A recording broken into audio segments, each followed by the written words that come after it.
A code violation notice has a defined window. Here's how to respond. You don't have to fix code violations on the house before you sell. Pocono Cash Home Buyers actually purchases houses with open violations all the time. 3 realistic paths forward depending on your budget, your timeline, and your plans with the property. Top 3 options most sellers consider is fixing it and selling it, a partial fix, and hopefully they can sell it with all the inspections, or sell as is. With Pocono Cash Home Buyers, we can literally come in and purchase the property as is in its condition. No matter the violation, no matter the condition, Pocono Cash Home Buyers can come in and buy your property as is.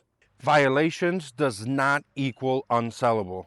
Whether you have stairs with a violation, missing or broken windows, Pocono Cash Home Buyers will come in and provide a solution fast.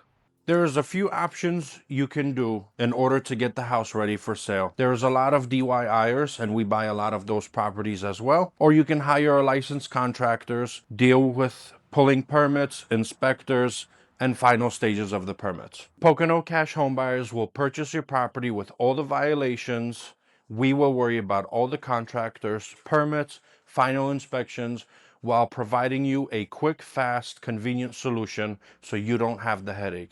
Not all properties that we purchase require a full gut and a full tear down. Some properties we buy is just a partial renovation. We can come in, give a fair evaluation, and get you to the closing table. No matter the violation on the property or the condition that it's in, Pocono Cash Home Buyers purchases as is, no inspections. We can close within 30 business days and make it a smooth process for you. Pocono Cash Home Buyers will weed through your process so you won't have to.